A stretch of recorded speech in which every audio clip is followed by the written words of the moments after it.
Goeienaand en baie dankie dat jy luister na hierdie Sondag aand oordenking. Die begin weer eens van 'n nuwe week. 'n Week van uitdagings, 'n week wat die Here elke dag saam met jou wil wees, en ook saam met jou elke stryd in die lewe stry. Ag, ons gaan almal soms deur baie moeilike tye. En dag bevind jy jouself op hierdie oomblik in 'n baie moeilike situasie. Maak nie saak wat dit is nie. Of dit nou emosioneel of jou gesondheid is, of dit nou 'n werksprobleem of 'n besigheidsprobleem, of dalk is dit 'n finansiële probleem.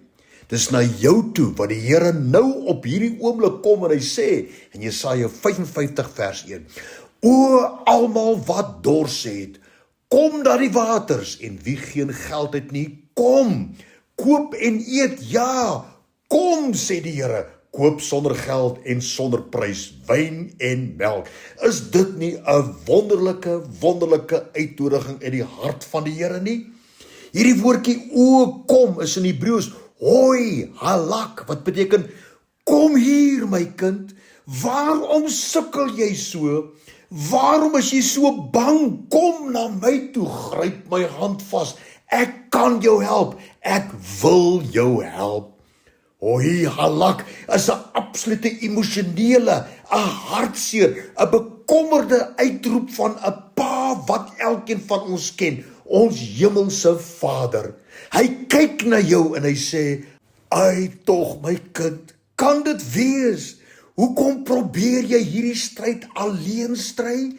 Kom na my toe, ek wil jou help. Hierdie dringende uitnodiging, o kom, hoi halak, word gevolg met die volgende belangrike oproep van die Here, sy begeerte om ons te help. Jesaja 55 vers 2 tot 3. Luister aandagtig na my en eet die goeie, en laat jou siel om in vettigheid verlustig. Neig jou oor en kom na my toe, luister en jou siel sal lewe. Nou die Hebreëse woordjie vir luister is shama, wat beteken luister aandagtig my kind, luister beplant, luister konstruktief, luister intelligent, luister met die doel om daarop te reageer, om iets te doen. Jy weet wat die Here eintlik vir ons hier sê is, hoi halak el shama, waarom sukkel jy so my kind? Kom hier, kom na my toe, gryp my hand vas, want ek wil jou help. Maar luister aandagtig, luister beplant en konstruktief na wat ek vir jou sê.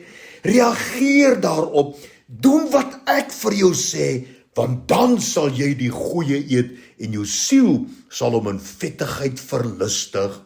Luister bietjie wat lees ons daar in Psalm 25 vers 12 en 13. Wie tog is die man, Ihish, 'n kampioen, wat die Here vrees, Jareh in Hebreëus, wat beteken, wat respek het vir die Here, wat eerbied het vir die Here.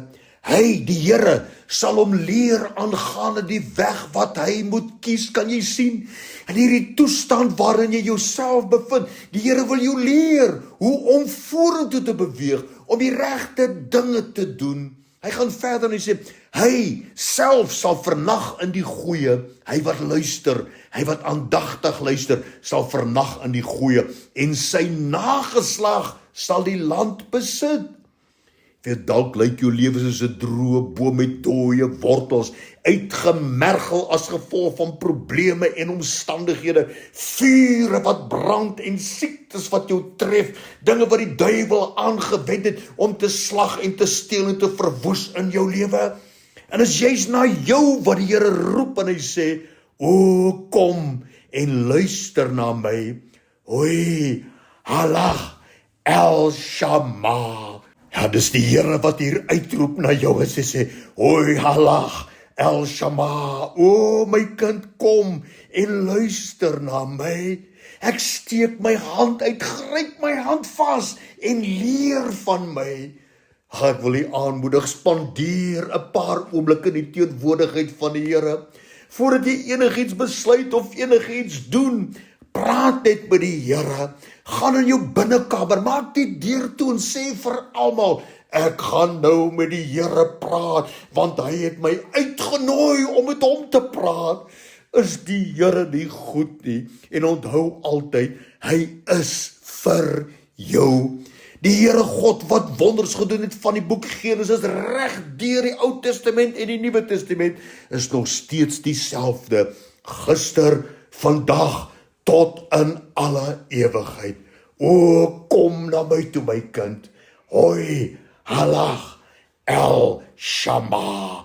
Dankie daarvoor, Here. Dankie dat U 'n God is waarheen ons kan gaan, wat ons kan vasgryp en wat ons kan vertrou. Ek eer U daarvoor in Jesus naam. Amen.